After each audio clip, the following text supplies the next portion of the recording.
It's so important as we address mental health to really help people meet their goals and to be the best version of themselves. Absolutely. We are joined by Gina Tumasi, who's telling us the benefits of seeing a psychiatrist. I not only have one, I have two psychiatrists. Tell the difference between a psychologist and a psychiatrist. Can you just enlighten us a little bit about that? Yes. So yeah, it's so amazing to be here today. But yeah, a psychiatrist is able to do therapy or counseling as well as medication. As well as prescribing. medications. By psychologists only does therapy. Okay. A lot of times you might work as a team, but you know, so many times this is an obstacle for people. Either they feel like they're not covered, or it's going to be expensive, or they don't have the time to go, and especially in communities of color. And you are really taking away some barriers because you have a new service called Psych on Demand.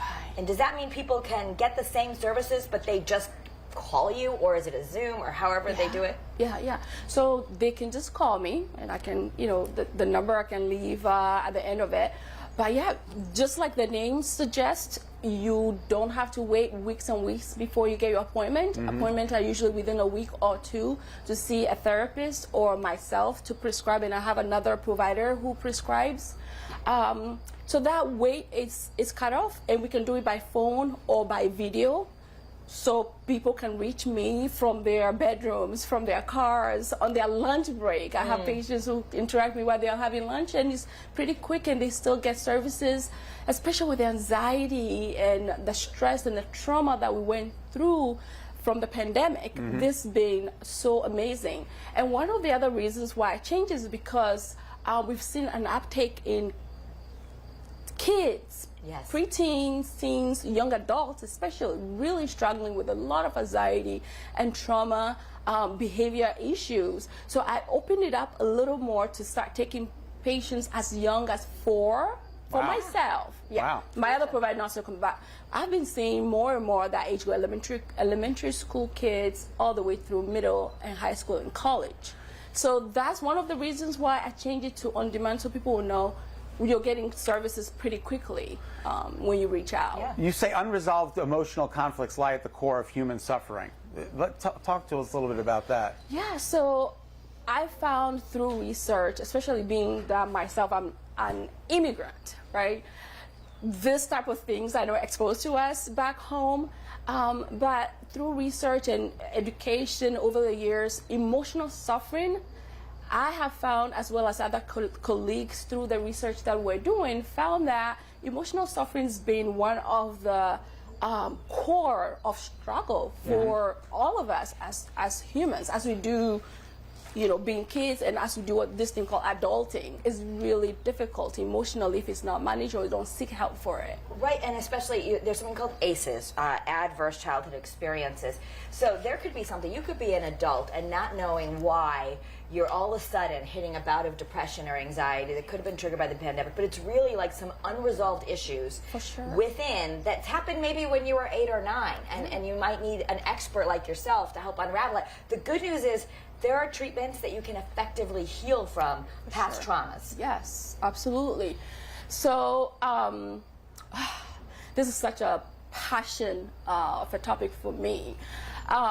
In our communities of color, and also immigrant communities, we have this thing, the adage that we say, what goes on behind closed doors stays behind closed doors, or spare the rod and spoil the child.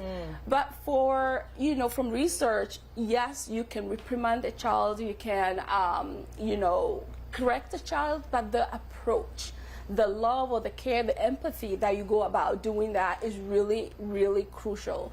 Now, when there are environments where there's a really toxic stress, we call it toxic stress, over a long period of time, and there's no help. We have parents who might have struggles with substance abuse, who might have their own mental health struggles. But once again, being a community of colors, especially immigrant communities, there's such shame with looking for help or even acknowledging that there's a problem. If there are parents who are going through divorce or separation, which is fine, it happens, life happens, but it's the contention of it when the kids are exposed to that for a long time.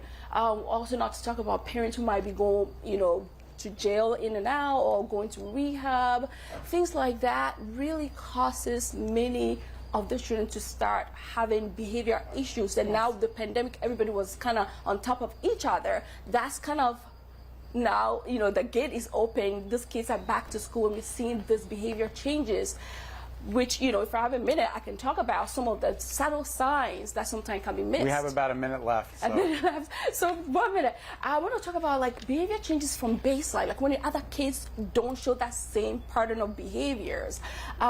Or in girls, there could be like OCD-like tendencies. There could be like even showing up like eating disorder in some of the kids, the girls. Outbursts, aggression, anger.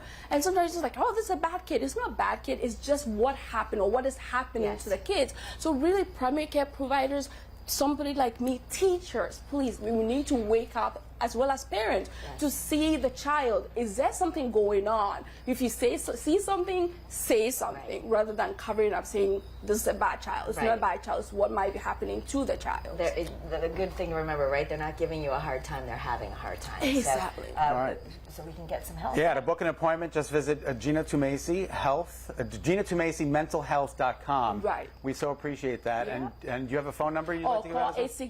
860-288-2177, and there's 2 people on the phone all day that will answer you promptly. Terrific. Yes. Thank you so much for being with us. All right, so excited. So good to see you. Thank you.